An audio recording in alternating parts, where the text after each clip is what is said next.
going on, everybody out there? This is Popular Stranger, and we are back at you again today with another MLB 21 The Show Diamond Dynasty video. In today's video, we're going to be going over the roster update and our predictions for it, which is coming this Friday. So not only on Friday are we getting the 5th inning program, but also a roster update. And it's the first one in a while. They skipped one because of the All-Star break, gave us some more time to compile data and whatnot. And in this video, we're going to go over some of the cards and players that I think could get upgraded and help you make some stubs in Diamond Dynasty. Now, one thing to go over with my prediction videos, I like to focus on players that are changing tiers. So that means a card that might be going from silver to gold, because that's going to change their quick sell values, and that's the best way to make stubs off of the roster update. Also, we'll take a look at some cards that could go from gold to diamond. We don't like to focus on the cards that maybe get a +1 or +2 overall, because those typically don't move the market a ton. Yes, the cards could go up in price, but it's not a ton to make a lot of profit off of when it comes to the roster update.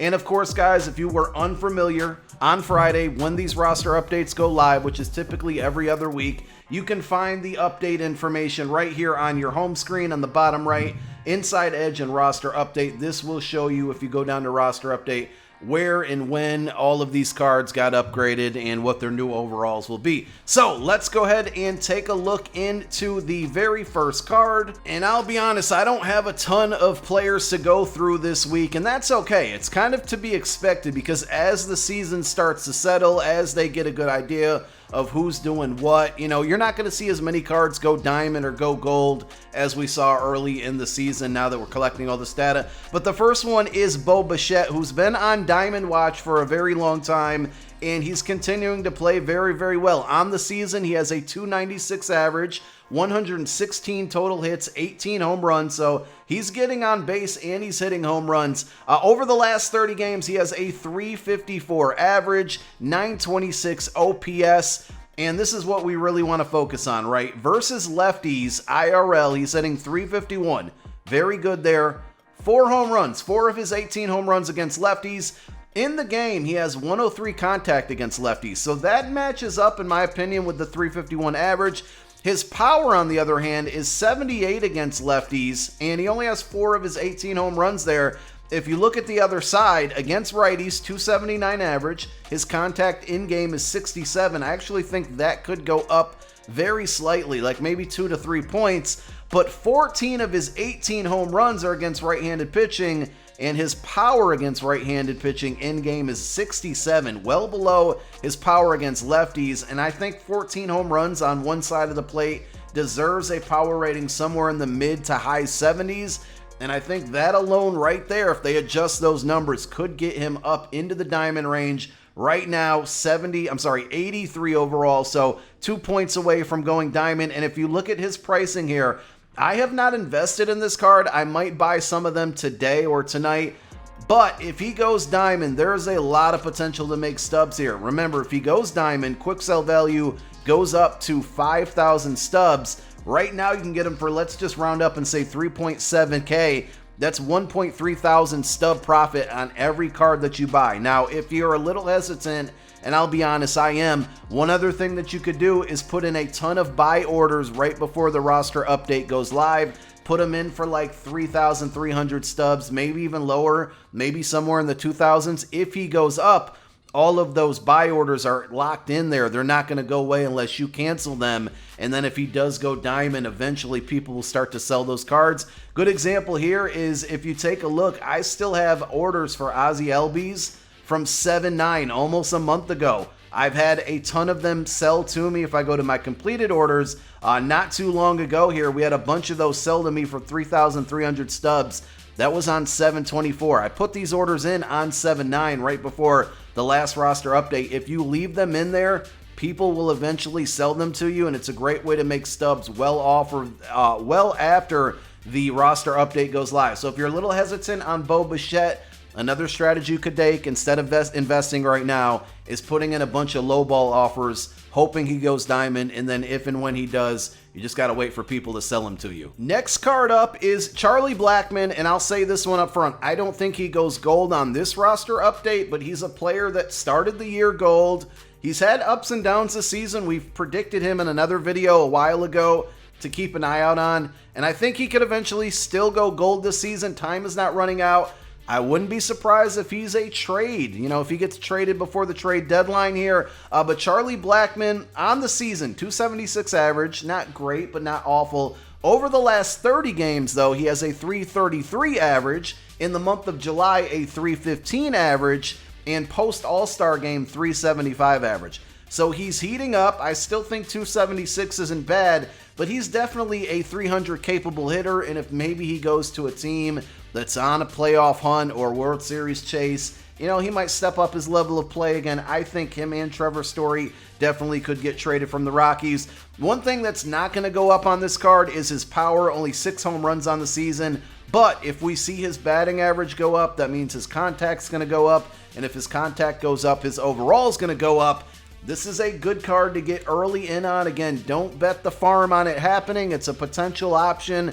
But at 198 stubs, if he eventually goes gold, you're looking at an 800, 700, 600 stub profit, somewhere around there, depending on how much you buy him for. So if you want to get in early on this card, you absolutely can. Now, we're going to stay in the NL West, and we have 2 different cards from the LA Dodgers to talk about. The very first one here is going to be A.J. Pollock, and A.J. Pollock has been tearing it up lately as well. So on the season, A.J. Pollock has a 280 average, which isn't bad as well, I should say. But over the last 30, he's got a 333 average, 7 home runs, and his OPS is top 5 in the league at 1.111. Again, that's over his last 30 games.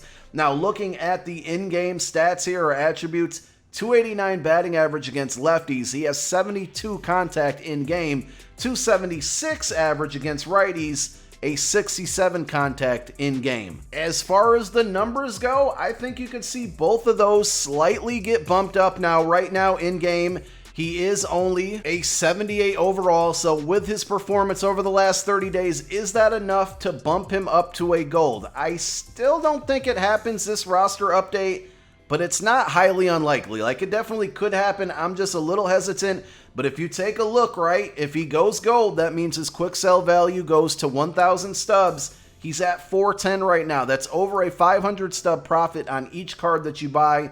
And this is another one like Bichette. If you don't feel extremely confident like I do, you can put in a ton of buy orders for maybe like 200 stubs right before the roster goes update, or the roster update goes live, and then you're going to have those cards or those buy orders locked in, assuming that he goes gold at that point when people start to sell him to you. There's going to be a lot of profit to be made. Now, Chris Taylor is the next one. You may have noticed I have 21 of these cards, and I think the rest of the community thinks this card is going to go gold. He's a 78 overall right now, and on the season, he has a 284 batting average, 96 hits, and 16 home runs. Over his last 30, he has a 344 batting average. His OPS over the last 30 is 1.012. That's also top in the league. In July, 349 batting average. Post All-Star game, 326 batting average. I think 2 key things that could help him get to a gold and that should get adjusted. IRL, 327 batting average against lefties. His contact against lefties in-game is 80, but I think with a 320 average, that should go up maybe mid to high 80s. And then 11 of his 16 home runs on the season are against right-handed pitching. He only has 57 power against righties in the game. So the fact that a vast majority of his home runs are coming against righties and his power against righties is so low, I think that should get bumped up. I mean, honestly, somewhere in the high 60s, maybe even low 70s for Chris Taylor. I almost think this card is a lock to go gold. And the good thing about it is, I'll tell you guys this all the time, you can still make about 150 stubs per card that you buy right now. Don't get confused by that number. 150 is a good number, a good profit number, because the more you buy, the more profit you make. Another card to put low buy orders in right before the roster update goes live. But I think even buying right now at about 850 stubs, 150 stub profit on every single card that you make, it's still not too late. It's still worth getting in on this card. Pete Alonso is up next, and while I don't think he's gonna go diamond, I was really surprised on the last roster update that Joey Gallo went diamond, and I thought it would be a good idea because they're both power hitters, both home run hitters. Thought it would be a good idea to kind of compare these two guys because Joey Gallo still is a diamond right now, Unsure if they're going to downgrade him and put him back to gold, but it was a big surprise to me when he went diamond. So let's compare these guys, okay? Joey Gallo, batting average, 223. Pete Alonso's is 262, so Alonso's better there. The on-base percentage, 379 for Gallo, 337 for Alonso. Gallo's better there. OPS, 869 for Gallo, 845 for Alonso. So average is way better for Alonso. On-base percentage and OPS a little bit lower than Gallo. When it comes to the hitting numbers here, Joey Gallo, 69 hits, 25 home runs. That's in 310 at-bats. Pete Alonso in 321 at-bats, so a couple more plate attempts, right? 11 more. 22 home runs, that's 3 less than Gallo, and 60 hits, 9 less than Gallo, but still pretty similar. And then the other thing here that I noticed is home runs against lefties. Joey Gallo has 9. Home runs against righties, 16. But his power numbers are pretty well balanced. 95 power against righty, 104 against lefty. Pete Alonso is dead split down the middle. Out of his 22 home runs, 11 against right, 11 against left, yet his power numbers in game, only 85 power against righty, 109 against lefty. So I feel like that should be more balanced. I feel like they're extremely similar players. They both have very similar stats, but yet one is an 83, one's an 85. So I'll be interested to see. I don't think Pete Alonso, I said this earlier, I don't think Pete Alonso gets an upgrade, but I also didn't think Joey Gallo did, and Alonso's been on a tear. He won the home run derby. That shouldn't really factor into his live series card, but since the All-Star break, he's been hitting a ton of home runs and playing very good baseball. Will we see him get the Joey Gallo effect and go diamond? And the last card that we're going to go over, and the only pitcher I have on my list, by the way, if there's any cards you think I missed on, and I feel like there probably is, I may have overlooked some things here, feel free to leave it down below in the comment section. Who did you invest in? Who do you think is a lock to switch tiers or get an upgrade? Again, down below in the comment section. Freddie Peralta, he missed his upgrade on the last roster update, and I did not panic. As you can see here, we still have, how many do we have in here total? 22 of his cards, and I'll honestly probably be buying more. If you look at the market price right now, it looks like the community thinks he's going to go diamond, and deservedly so. 7-3 record on the season. That doesn't really play much in your live series overall rating, but it's still very good. 2.29 ERA. In 102 innings pitched, he has a .129 batting average against, 140 strikeouts, 0.89 whip. So I think with his Ks per 9, his hits per 9, those things are pretty good in game. I think what we should see adjusted here, he has a on the season, 46 walks, okay? Which isn't great. It's actually not good at all. Well, I shouldn't say it's bad. It's not great, okay? I'll stick with my original point. But his in-game rating, 40 walks per 9, is not that good either. Like, I feel like that should still bump up a little. And then he's given up 10 home runs on the season.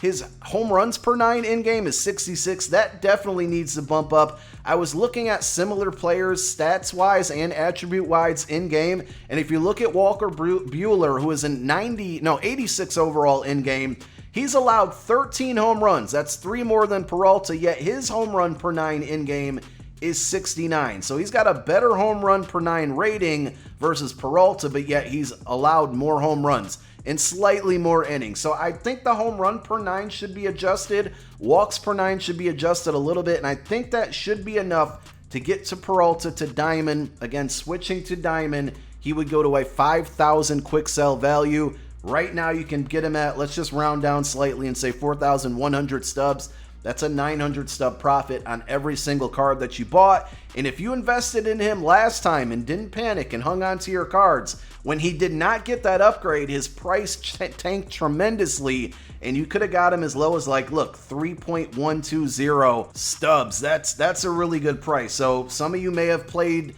the smart game there and bought him at his lowest. Some of you may have, dumped and panicked on him, but I figured, especially after having a good All-Star game performance, right? I figured he would continue this pace that he's at, and I think he's due for a diamond card. Hopefully he gets it. So that's all I got for today's video. Again, not too many cards. We're only focusing on guys who are switching tiers. There's players like Juan Soto who will probably get an upgrade, but is it going to drastically change the pricing of his card? Probably not. If I missed anybody, like I said, down below in the comments section, I'll be reading through them to see if I missed out on anybody and maybe following your advice. Thank you guys for watching my video. My name is Popular Stranger. I'm out. Peace.